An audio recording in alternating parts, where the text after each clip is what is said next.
Benvenuti, ben ritrovati a chi era all'incontro precedente. Io sono Lucia Piani, ufficio stampa di Neri Pozza, ed è per me un particolare onore oggi potervi presentare la Lectio di Elizabeth Kolbert dal titolo La natura del futuro. La Lectio sarà in inglese, quindi invito chi di voi non abbia ricevuto un libricino con la traduzione ad alzare la mano, così una gentile maschera vi porterà il testo. Lei è una scrittrice, è una giornalista ambientalista, è una delle firme più autorevoli del New Yorker. Nel 2015 ha pubblicato La sesta estinzione, un libro importantissimo che le è valso il premio Pulitzer. Nel libro la Kolbert denuncia come l'azione umana stia portando inevitabilmente verso una estinzione di massa della razza umana, paragonabile a quello che è successo ai dinosauri, per così dire. E questo è dovuto alla combinazione di fattori quali la deforestazione, l'inquinamento e il cambiamento climatico. Qualche tempo fa, come Neri Pozza, abbiamo pubblicato una edizione speciale di questo libro così importante, della sesta estinzione. In quell'occasione il Corriere della Sera ha fatto uscire un pezzo dal titolo non particolarmente rassicurante, Moriremo tutti. Ora, sicuramente la situazione non è rosea, la situazione non è facile, ma forse qualcosa possiamo fare per, se non per impedire questo processo, quantomeno per ritardarlo moltissimo. E lo ascolteremo oggi dalla viva voce del premio Pulitzer Elizabeth Kolbert. Grazie.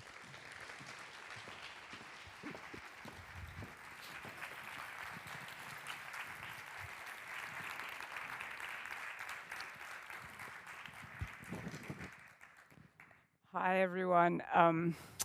I just want to start by thanking everyone for being here. It's a really wonderful honor to be here in this beautiful theater in beautiful Verona. So I want to thank Neri Pozza and everyone who's here today on a beautiful day. And I want to also apologize for speaking to you in English, but it's the only thing I've got. So here we go. I think that if you don't have a translation, please avail yourself of one. Okay, so my talk today has a very broad reach, but also a parochial inflection. It's a talk about the nature of the future, which is obviously a very big topic, but I am approaching this topic from a distinctly American perspective. So it features American examples. A very similar talk, I feel confident, could be written from using examples from Europe or just example from here in Italy. But there's a saying in English that says, write what you know, and I think that goes for a talk as well. Talk about what you know, so I'm going to talk today about what I know. So here goes. This first slide, maybe, you know what, I'm going to move myself slightly out of here so you can see the slides better. This first slide takes us to the middle of the US, to Laramie, Wyoming. So this is a building on the campus of the University of Wyoming. It's the university's engineering hall, and it was constructed in the 1920s with money, proceeds from oil that was found right on the university campus. So this is, you could say, a building that was built on oil, and it was built by oil, and in a manner of speaking, it was built for oil. Many of the engineers who went on to be trained in Laramie were trained in the fine art of finding oil. So if we go 50 feet or so above the main entrance, it's a message carved in the stone. And it says to the young would-be engineers who climb these steps, strive on, the control of nature is won, not given. Now, I don't know where that exhortation comes from or who thought it up, but at the time the building opened, it was clearly meant to be inspirational. As I said, this was in the 1920s, and there was a great deal of faith in the future that humanity was creating for itself. The idea that nature could and also should be harnessed for human ends, that was at the very heart of what it meant to be an engineer. So in the century since then, the century since the engineering building was erected in Laramie, this phrase, the control of nature, has taken on a lot more baggage. It has an interesting place in the history of journalism, and especially in the branch of journalism that I come from, environmental journalism. In the late 1950s, Rachel Carson, who's really the greatest, certainly the most famous of all American environmental writers, went to work on the book that would eventually be published under the title Silent Spring. So Silent Spring, as I'm sure you all know, is really the single most important work in the tradition of American environmental writing. It's one of the few works that really made a difference. Silent Spring might be and has been compared in its impact to Uncle Tom's Cabin. So while Carson was writing the book, it wasn't called Silent Spring. That title, and it's a great title, that comes from John Keats's poem La Belle Dame sans Merci, and it was actually chosen by Carson's agent. But while she herself was working on the book, she didn't know really what to call it. The book is, as I'm sure you know, on the destructive effects of DDT and other persistent pesticides. Instead, she called it a title, I don't know if she even knew about that inscription at the University of Wyoming, but it began life, its working title was called The Control of Nature. So Carson, of course, wasn't using the control of nature in the triumphalist sense. She was deeply, deeply skeptical of that ambition. She saw the hazards all too clearly, and she's quite explicit about that in Silent Spring. The control of nature, she writes in the closing pages of the book, is a phrase conceived in arrogance, born of the Neanderthal age of biology and philosophy, when it was supposed that nature exists for the convenience of man. So why begin here? Why begin by contrasting these two interpretations of the same phrase, the same assertion? I want to start with the control of nature because the phrase, I think, reveals the speed with which the world and our sense of our relationship to it is changing. So for the oil men in Wyoming, the phrase was a noble ambition. For Carson, it marks a dangerous ambition. And for us today, it is simply a fact of life. The control of nature is not for us an option that we might or might not exercise. Every day, without striving to, without even wanting to, we do control nature. I keep kind of a running list of the statistics here. They are on one level very impressive, and on another level totally terrifying. I'm sure that everyone here today is familiar with some of these figures, maybe even most of them, but there may be some that will surprise you. Oh, sorry. Okay, so humans have directly transformed more than half of the ice-free land on Earth. That amounts to some, and I'm sorry to be using English figures here, but that amounts to 27 million square miles. We've done this by building cities and suburbs and reservoirs, and also by cutting down forests and planting monocultures. We've probably indirectly transformed half of what remains by laying pipes and seismic lines and logging roads. Humans have dammed or diverted most of the world's major rivers. There are about 250 rivers on the planet that are 1,000 kilometers or longer.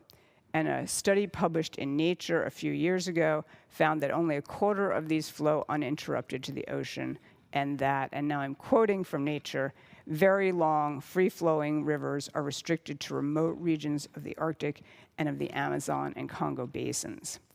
So the same study found that there are nearly 3 million dams in the world and another 3,700 hydropower dams that are currently planned or under construction.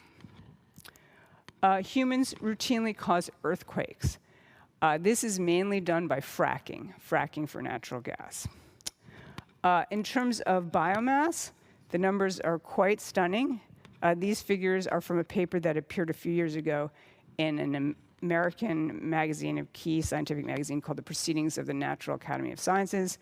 You can see that humans now outweigh all wild mammals, all of them, by a factor of 9 to 1. And if you add in our mammalian livestock, so those are mostly cows and pigs who weigh a lot, that ratio climbs to 24 to 1.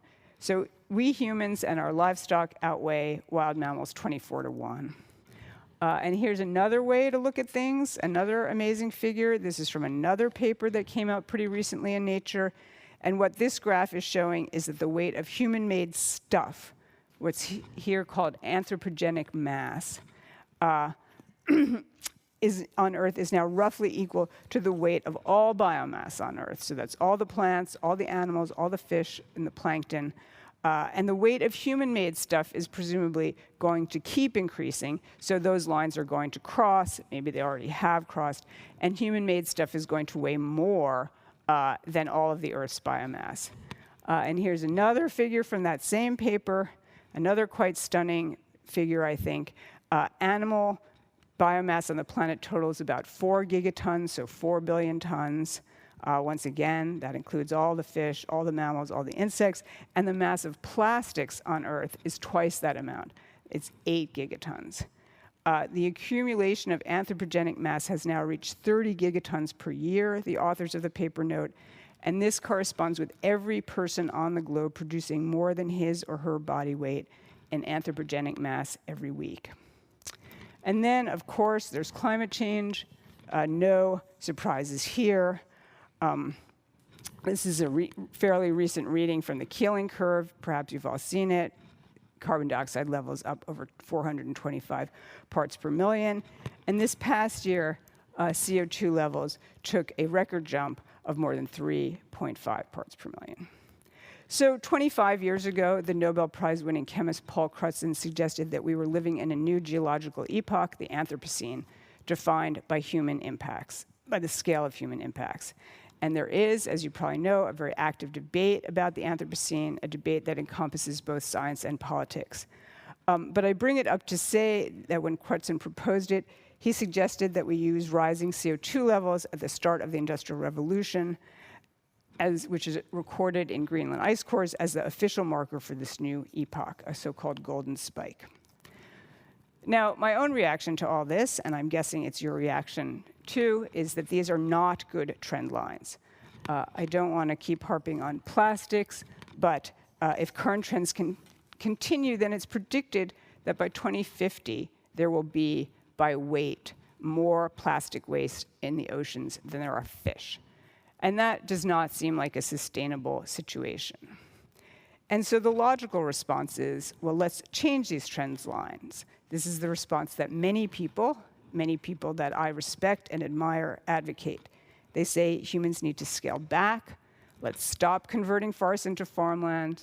Let's stop burning fossil fuels, or at least let's burn a lot less. Let's stop producing plastic or make a lot less of it.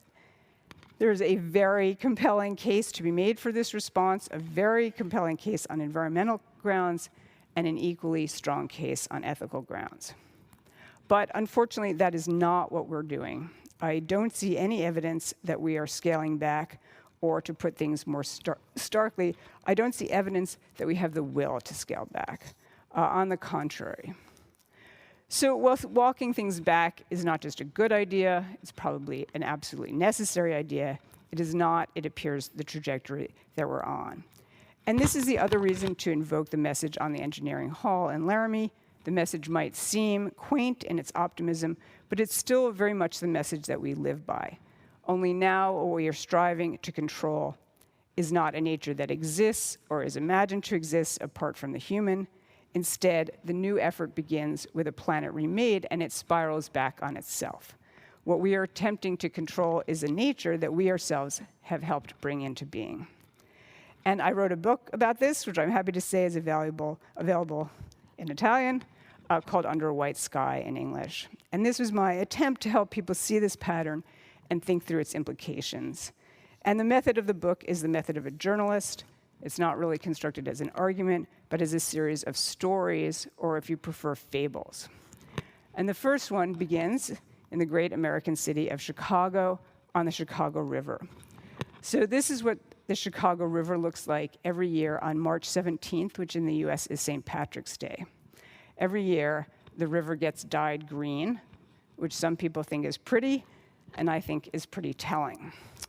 The city of Chicago grew up along the Chicago River, which you can see on this old map, has two branches, and they come together and then they flow, or at least they used to flow, east into the Great Lakes, into Lake Michigan. And as the city expanded, the river was absolutely key. It served as the city's sewage system.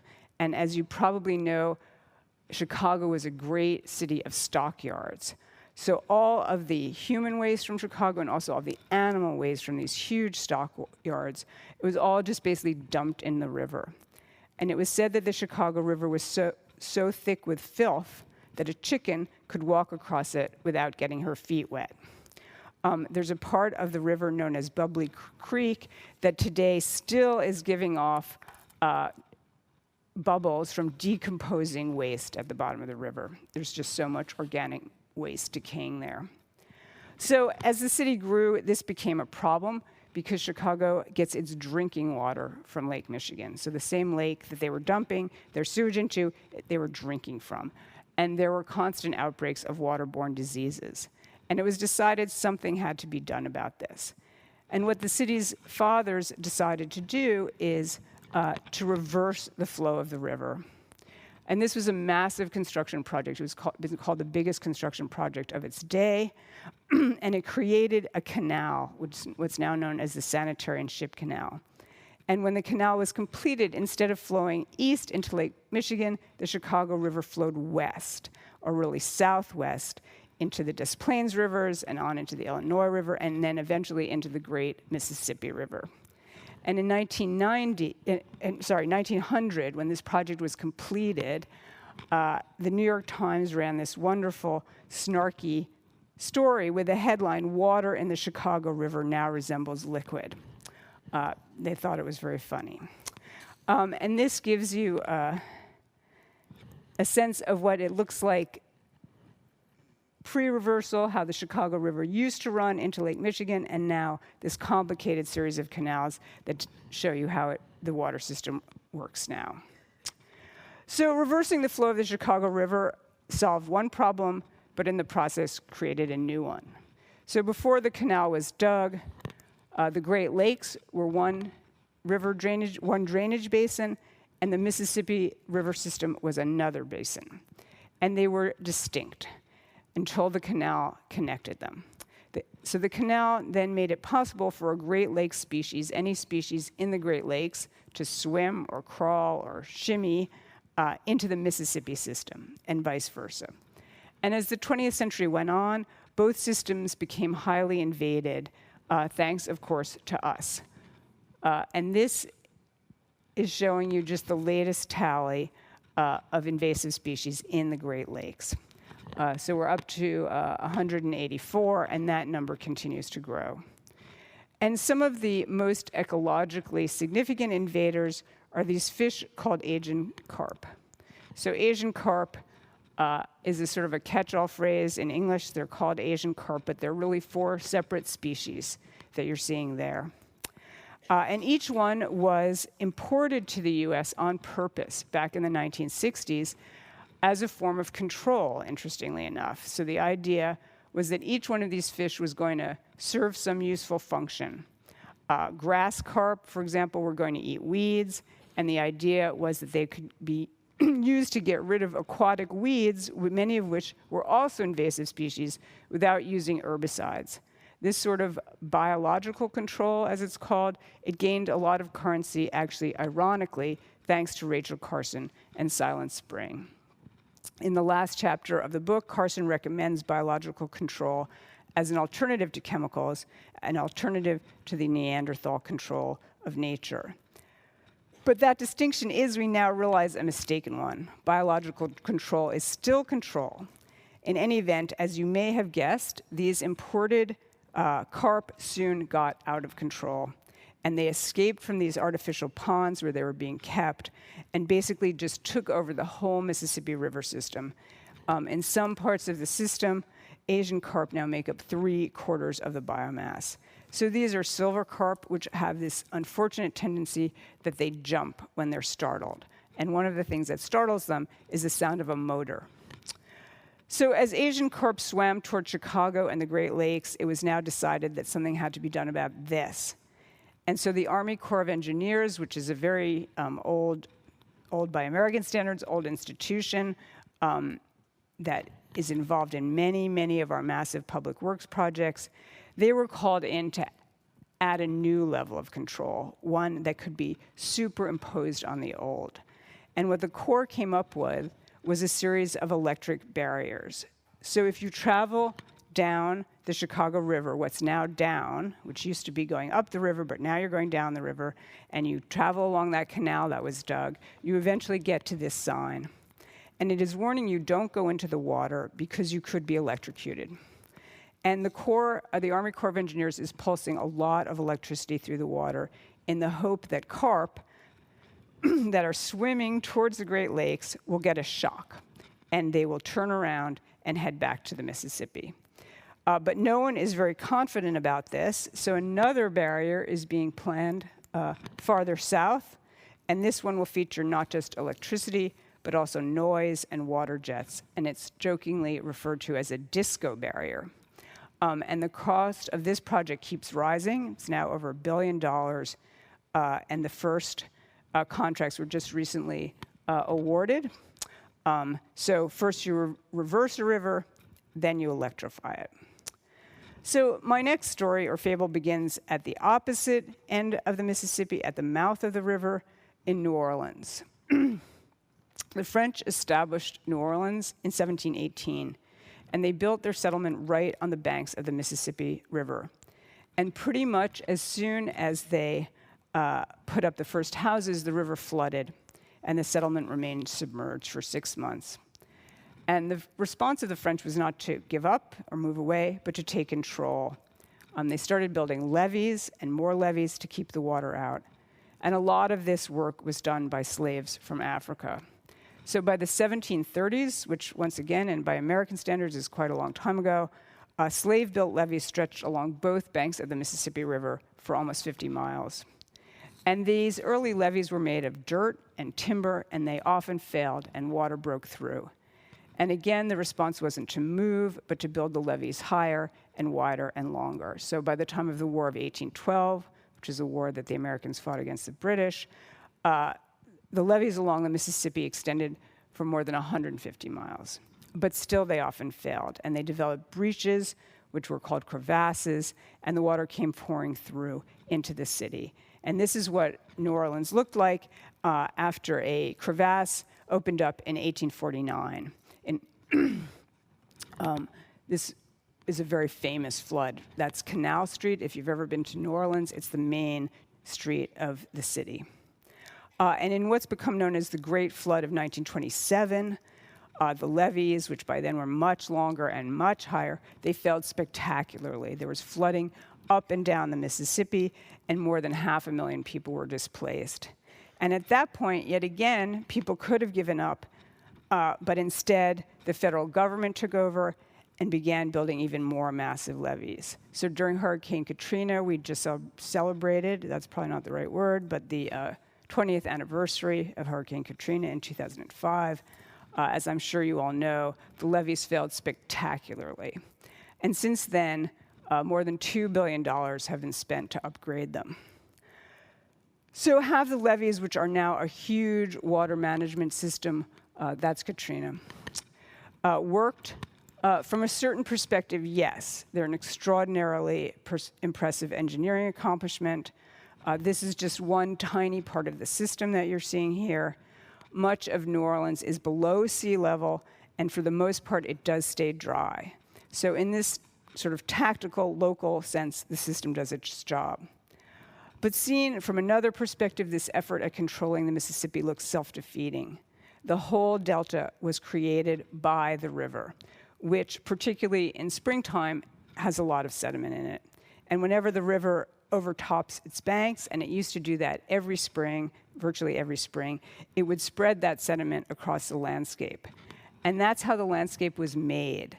So this map is showing you how different parts of the Mississippi Delta were made over time by the flooding of the river. So the Mississippi River itself assembled the Louisiana coast out of bits and pieces it had picked up in the Midwest, in Illinois and Iowa and Minnesota and Missouri. And it is the nature of deltaic soil, and this is a big problem here in Italy, to dewater over time. And as it dewaters, it compacts and it sinks. So before the levee system was perfected, each flood brought new sediment to more or less make up for that sinking. And so by the perverse kind of logic, the better people have managed to prevent the river from flooding, the more precarious New Orleans' situation has become. It is one of the fastest sinking places on Earth. And as it sinks, its levees sink with it. So some parts of the city are dropping at a rate of half a foot per decade. So what to do? Well, one possible response would be to really dig deep and rethink our effort to control the Mississippi. It would be to say that the path we're on is a dead end. New Orleans has to be fundamentally reimagined. But for all sorts of reasons, political and economic, really fundamental change is not considered an option. It seems to us at this point too late. New Orleans is too big. More than 350,000 people live there. It's a great American city and a port city. And so the solution, such as it is not to back away from the project of control.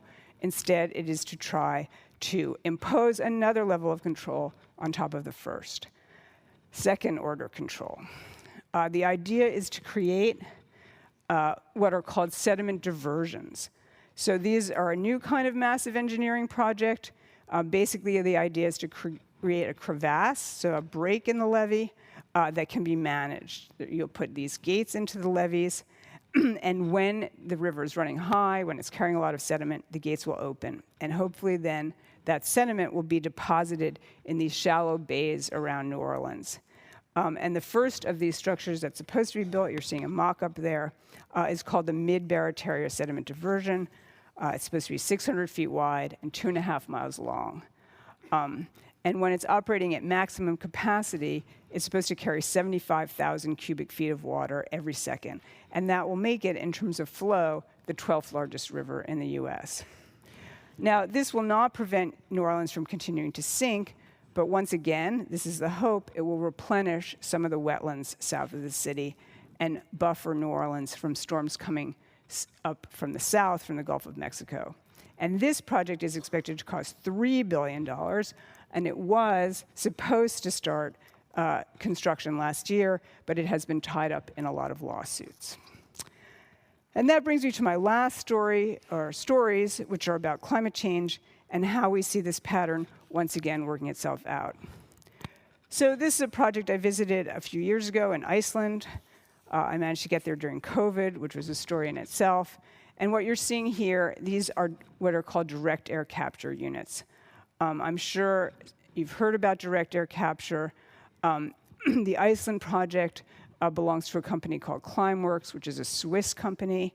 And inside these units, which look like air conditioners, are chemicals that absorb CO2. And once the chemicals are saturated, so it's just ordinary air that's running through these units, and they're taking the CO2 out of the air. And once the chemicals are saturated with CO2, they apply heat, and the CO2 gets forced off and pumped away, and then the process starts again. And once enough CO2 has been collected, it's piped deep underground, a mile deep, into Iceland's volcanic rock. And deep underground, the CO2 reacts with rock and also a lot of water, and it forms calcium carbonate, which is basically limestone.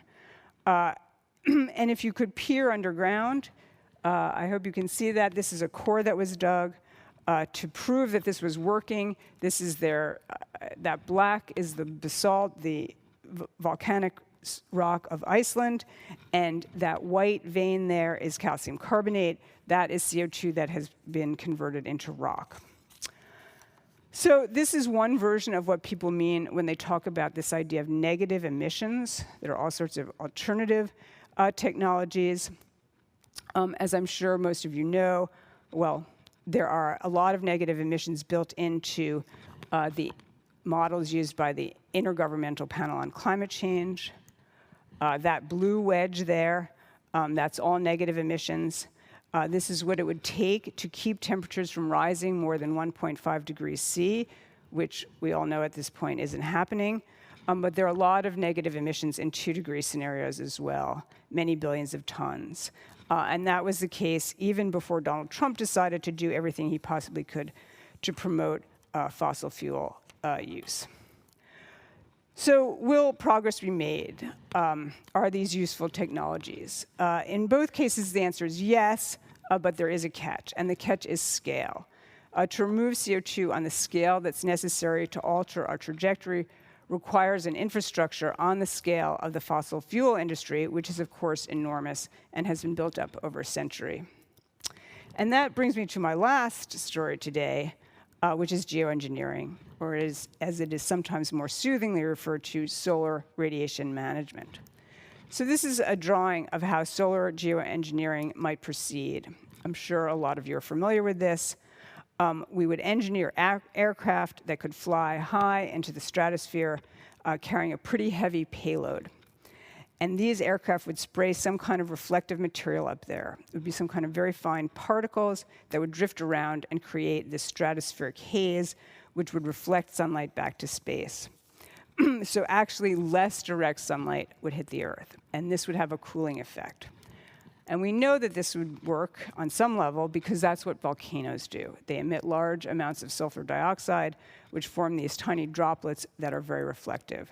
And that's why after a major hurricane, this is Mount Pinatubo, which erupted in 1991, you get these fantastic sunsets, and you get temporary global cooling. So the temperature is depressed until these particles fall out of the atmosphere, which takes about a year or so. But if you staged fake eruptions, if you sent this fleet of aircraft into the stratosphere, you could constantly replenish those particles and maintain the cooling effect. And so the parallel with the Chicago River and New Orleans and carbon dioxide removal is, I hope, clear. Here again, we have one form of intervention that begets another. Having screwed up the troposphere, which is the lower atmosphere, we go about imagining ways to mess with the stratosphere. Solar geoengineering has been described as dangerous beyond belief, as a broad highway to hell, and as unimaginably drastic. The possible side effects are manifold. They include changes in regional weather patterns, damage to the ozone layer, and changes to the color of the sky, which is why I called the book Under White Sky. So the first experiments related to solar geoengineering were supposed to take place a few summers ago in northern Sweden. And they were supposed to be on a scientific balloon, like this one. They were very, very small in scale, and they would not have affected the climate at all, but they were canceled because there was so much opposition in Sweden. And I myself sympathize with this opposition, but such opposition does not, of course, address the underlying problem, which is that we have altered the atmosphere and hence the climate. So the question is the world better off with the climate we are right now engineering by burning gigatons worth of fossil fuels, or is it better off with a climate that's been altered in one direction owing to carbon dioxide emissions and then altered in another direction, in the opposite direction, with reflective particles in the stratosphere? And questions like these are, at various scales, going to keep presenting themselves. There are plans to build a huge series of dikes off the coast of Texas in Galveston Bay to protect the city of Galveston. There's a proposal to build an equally elaborate series of gates and seawalls to protect New York City from sea level rise. There's a lot of opposition to both of these projects, and I don't know if either one of them is going to get built. I don't know if either of them should get built. But once again, these massive engineering projects have to be assessed against the alternatives. Sea levels are rising, and the rate of rise is accelerating. So in low-lying coastal cities, doing nothing is likely to mean that whole neighborhoods will have to be abandoned. This is obviously a choice that is facing the Italians in Venice. And that is obviously also a very unattractive alternative. So as engineers, humans were already in 1900 capable of reversing rivers. We've now sent probes to Saturn and mapped the human genome. Our talents have been extended in directions that earlier generations of scientists could hardly imagine when the engineering hall in Laramie was erected and its directive, strive on, was carved in stone. So with great power comes great responsibility, as Spider-Man tells us. But so far, we have not exercised much in the way of responsibility. We've acted as if there were no limits and as if new technologies will always come to the rescue. I wish I had more confidence that they will. Thank you very much.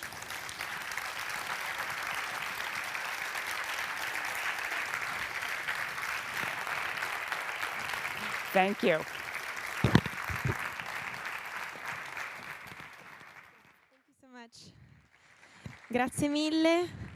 Grazie mille a tutti, grazie mille Elizabeth Kolbert, un po' emozionata di aver stretto la mano a un premio Pulitzer dietro le quinte. Vi ringrazio per l'ascolto, spero insomma che questa mattinata sia stata piacevole per tutti. Ora vi lasciamo un pochino di pausa e per chi vuole far firmare il libro ovviamente a Elizabeth Kolbert la trovate nel foyer. Come sempre, lo dico Francesca, come sempre chi ha l'abbonamento può uscire qui alla vostra destra, chi invece ha il biglietto singolo può uscire dall'uscita principale e vi scorteranno al firmacopie. E nulla, vi do appuntamento alle 3 con Giacinta Cavagna di Gualdana e le ragazze della Rinascente e buon pranzo a tutti e grazie mille.